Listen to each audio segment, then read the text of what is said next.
Ayo, it's Busy. We're back with another video. In today's video, I'll be going over all of the new lore from the research section in Fatal Floors.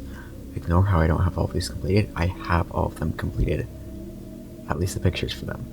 But let's get right into it. Before I begin, I would like to remind you guys that timestamps will be in the description. But let's get into it again.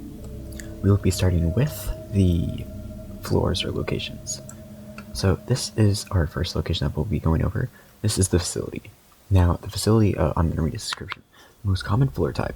We use this for almost everything. We ran experiments like the blobs, stored ores from the caves, and so much more. This was our main working area, and there would always be employees and hordes of weathermen to help us at all times. The industrial lighting was so depressing. Despite spending most of the day here, I don't think anyone liked these floors. Now, let's go over this. First off, it reveals that the blobs were kinda stored and created here.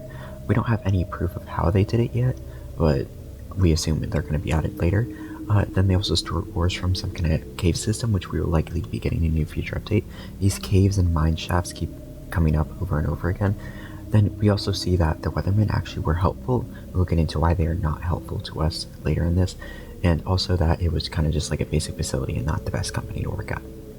Next one. This is the greenhouse. A lot of these will have these because I kind of took them from someone, but I will leave their name in the description below.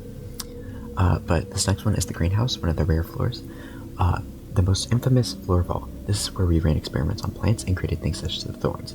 It is also the cause of the evacuations in the first place. The overwhelming amount of power used to keep it running exceeded the generator's limits and made the lighting and security go haywire, releasing countless experiments and creatures to roam all the floors. Without this mistake, thousands would likely still be alive today. Let's go over this. So it says that the Thorns were clearly created here. You can see about the growing bushes. Now the Thorns were important, which we will go over later, but they were actually part of this Gree company's ideas. Also, we can guess that the lighting going out in the actual facility and everywhere else is due to this going haywire, as well as the security, which is released the experiments. That's why we see the Blob, Thorns on different floors, and cave crawlers, the kiwi birds. That's why they're all on different floors. It's because this actually made them go haywire. Also, the evacuations is a big event in this lore. It happened due to the greenhouse going haywire, and it killed a whole bunch of people because all the experiments got away. But yeah, next one. This is the Hedge Maze. This floor was built as a way to improve employee morale, as spending months in the facility got depressing quick. They made it look almost like the real outdoors, where we would be instructed to take walks and eat our lunch here. Most employees enjoyed their walks in the Hedge Maze, but some wished they could spend their lunches down in the mansion, which they were unfortunately could not due to the weathermen being busy cleaning their rooms during the day. Now, this doesn't really have very much lore in it, but it's just kind of like, was a nice place for the employees to sit. It also shows the employees' attachment to the mansion, opposed to the facility, which they absolutely hated.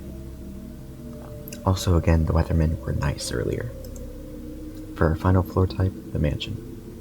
The mansion, our beloved home. This is where all the employees would go at the end of the day to socialize, go to sleep, and relax. It was one of the only places in the building where we could actually get some privacy, and everyone loved it, unlike the facility. People would walk around with a bright smile after a long day of work. Now, although we don't have any beds in the mansion, which causes us not to be able to theorize that it was an actual living place, it did serve as like an inn or like dormitories for the employees, showing that the employees actually never really left, which is why they also loved the Hedge Maze a lot. It could have also been the reason why they had been doing so many experiments and led to the greenhouse being like explosive and not really working properly, because the employees could have been overworked. But anyway, let's move on to the creatures or entities. We will be starting with the first entity, the Blob, at a danger level of 1. The company's most embarrassing experiment. We tried fusing 3 different subjects into one, but instead we created an abomination that is completely incompetent and is in constant agony. They're extremely resilient, and our attempts to neutralize these blobs were all unsuccessful, so we kept them in vats in the facility. We don't know where these vats are currently in the game, but we do know that it is probably also, they're all over the place because of that danger emergency evacuation. We also don't know what 3 creatures they tried to fuse. Could have been humans or something else, but there were 3 rib cages, but only 3 eyes, so it was likely a one-eyed creature. Next. I don't know why the Bone Hound. Okay, anyway, this is kind of a spoiler, but the Bone Hound is the most dangerous entity currently.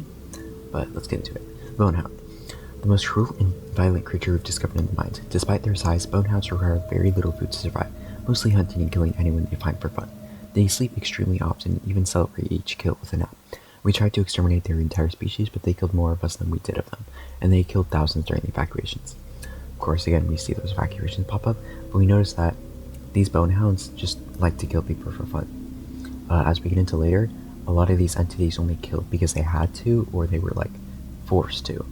While the Bone Hound, on the other hand, just kind of does whatever they want. Again, we also have the mines show up, so those mines are probably also a new floor type. Next, we have the Cave Crawler, Danger Level 4. This curious species was discovered in our mines that were originally completely harmless to us, only eating smaller prey. Due to this, we started using them for experiments constantly. However, when they lacked a reliable food source, they started being increasingly violent towards employees, and ended up playing a major role in the evacuations with over 132 confirmed casualties. Now, we can assume these mines likely had some sort of food source in them, either other creatures or entities, or maybe they were feasting on the hordes. But now, as we can see now, these cave crawlers only kill you because they're desperate in need of food. Otherwise, they wouldn't really attack you. And 132 confirmed casualties is actually a whole lot less than the Bone Hound, which likely has thousands of casualties jumping from one person to the next. Yeah, that's all. Next one. The Giant Kiwi, Danger Level 4. Originally native to the valley, but due to their tendency to steal fruits to feed to their young, their presence was not appreciated, and when we offered to remove them, the foragers living there gladly took us up on our offer. We brought the few remaining giant kiwis to live in our facilities and used countless males for testing, bringing them to the brink of extinction. The females, however, were extremely protective of their eggs and were far more dangerous to interact with, so we decided to leave them be until their eggs hatched, and then the female of the species are currently left. We have a few things. First off, the valley, which is its connection to Fruit Forager. Fruit Forager is the other game made by Faulty Marcus, and it actually takes place in a valley despite there only being one mountain and one side to the valley. Also, we can tell that the foragers kind of just wanted to forage for fruit. They weren't really good or bad, they just didn't want these giant birds in the way and stealing their fruits that they had to sell for money. I mean, imagine someone stole your stuff that you sold to make a living. Anyway, since they use so many males for extinction, us stealing the eggs is actually helping the giant kiwi population go down and making it less likely they reproduce. Also, the only reason that the giant kiwis attack us is because we steal their eggs, so a lot of these entities have something in common, that they were kind of wanting to do this. It's kind of our fault. Our next entity, the worst entity in the entire game, is the Thorns, Danger Level 2. One of the company's earliest experiments, we created this experiment down in the greenhouse floors. The plan was to make a durable and quickly spreading weed that we would unleash upon the world, so we could sell products that killed them off with no competition on the market. The evacuations cut this plan short, however, and they can only be found growing in our own facility. As we can see, this is our first mention of the company kind of being not the best kind of people, because they were literally gonna essentially give a zombie virus to the world and be the only ones with the cure, which is super greedy.